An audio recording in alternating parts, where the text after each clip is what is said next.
welcome back. It's Mason from the Hockey Talk, and we're back with another video. That's right, we're posting all the time now. Get ready, buckle up, because the Hockey Talk will be going off.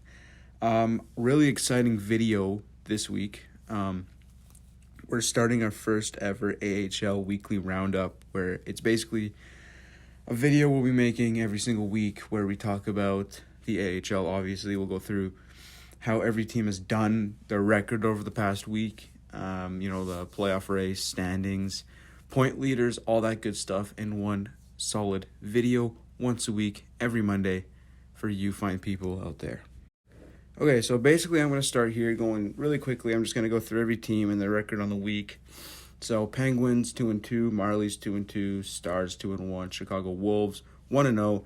The Henderson Silver Knights went 0-3. The Gulls 3-1. The Heat 3-0. Barracuda 0-3. Griffins 1-3. The Reign went 2-1. The Monsters 2-2. The Comets 1-1. The Senators went 2-1. The Rocket went 2-1. The Thunderbirds went 2-1.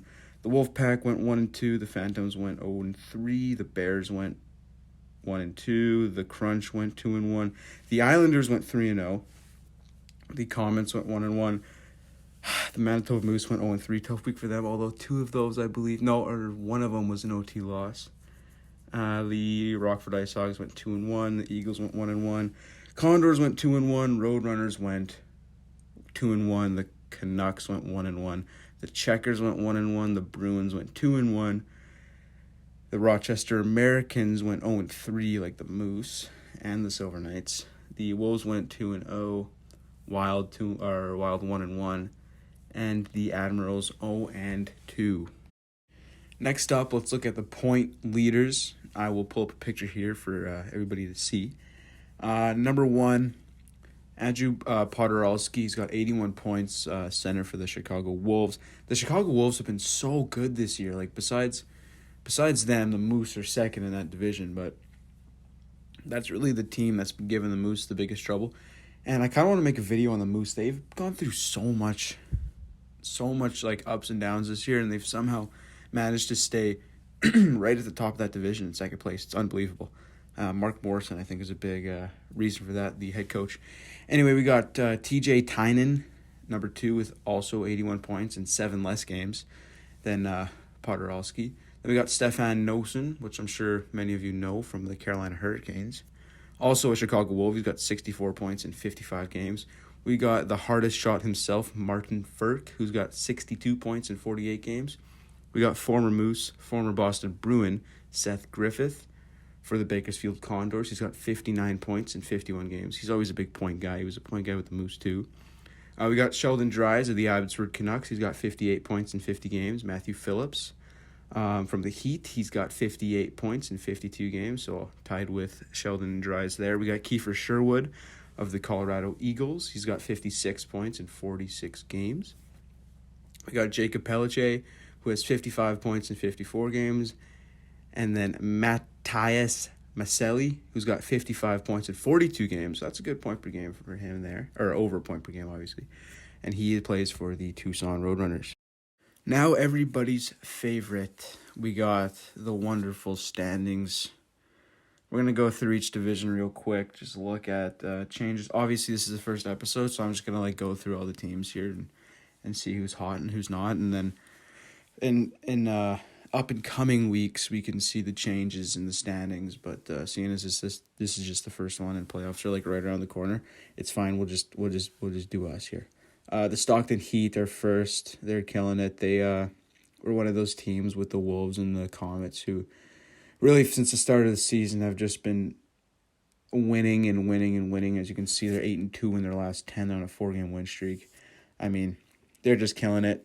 Same with the Ontario Reign. They're second. Lately, though, 5-4-1, 5-5 if you want to be legit.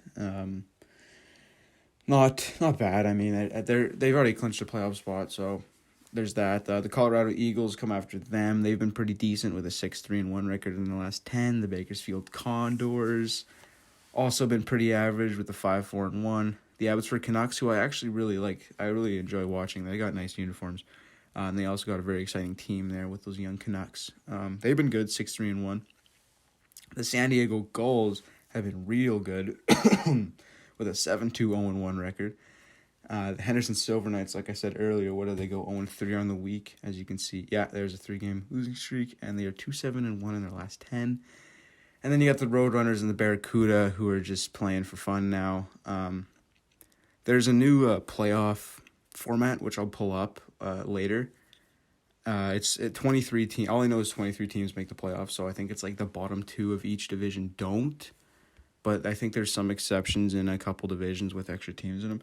So I can go through that later. I'll pull up the new format at the end of the video, but we'll carry on to the next division. Next up, we got the wonderful Atlantic Division. Now, this one's not as there's really nobody running away with this one. Like in the what was it, Pacific, the last division I just did. The Thunderbirds are first, but as you can see, if you look at points percentage, because that's what the AHL goes by, they don't go by points to determine standings. As you can see, the Bruins are second with 69 points, and the Checkers are third with 74, but the Bruins have a higher win percentage, kind of like the NBA, I believe, does that too, and maybe not the MLB, but the NBA does. Anyway, the Thunderbirds are first. They didn't have a great week. I don't even remember how they did. They went 2-1, so not bad, not amazing. They're 5-5 in the last 10. Then we got the Providence Bruins, who have been somewhat of subpar in their last 10. They've gone 3-4, 0-3. The Charlotte Checkers, though, they've been real good, 7-2-1 in their last 10. Then you got the Wolfpack, the everybody loves Hershey Bears, one of the OG AHL teams, and the Bridgeport Islanders, who are currently in 6th, but they had a great week going 3-0 and are currently on a 7-game win streak here, going 7-1. And in the last 10, they're 7-2-1. So they've been killing it. They've been giving her. And then we got the Wilkes-Barre Scranton Penguins, another OG AHL team everybody loves. And then last but not least, the Lehigh Valley Phantoms. Next up, we got the wonderful North Division, which is one of those divisions with a team right on the top and then everybody else. It's actually a really close division if you kick the Utica Comets out. I mean, they're 37-14, 6-1. They got 81 points. They've been pretty average actually in their last 10. They're 5-3-1-1 though. They've had a good week. What did they go 2-0? Or no, they went 1-1 this week. Even though here it says they were on a 2-game win streak. I guess I beat them. Anyway, the Laval Rocket are second, who the Moose play tonight. The Toronto Marlies are third. And then you got Tampa's farm team, the Syracuse Crunch, who've been real good lately, 7-2-0-1. The Belleville Senators follow them, followed by the Rochester Americans. That's a bit of a surprise to me. I would have thought the Rochester Americans would be a little bit better than 6th place in their division with all the young talent they got on that team. Because I was looking through it, and I guess Peyton Krebs is called up now, but I'm pretty sure Jack Quinn's still playing down there, and I think he's over a point per game. I'm not completely sure. And then I don't know if Jukka-Pekka Luukkonen's their starter, but he was really good in the couple games. I think he played against the Jets once, and I think they beat us, but I don't even remember. And then last, we got the Cleveland Monsters. And last but not least, we got the Central Division, the division I follow the most. First, like I've been saying throughout this video with all those Andrew Politarskis and all that, they've been killing the Chicago Wolves. They're 39-11, 5-5 with 88 points and a 7.33 win percentage. 3-game win streak, 7-1, 1-1 in their last 10. They've been amazing. But I think the surprise of the division, I'm not even being biased, the Manitoba Moose. Look at that roster. There's some crazy stat, like the Moose don't have a single player in the top 50 of the league leaders. This is truly just a team full of a bunch of guys that are just trying to win. I don't know if that sounds stupid or not, but it's really fun to watch the Moose play this year. Followed by the Milwaukee Admirals, who are actually right behind the Moose.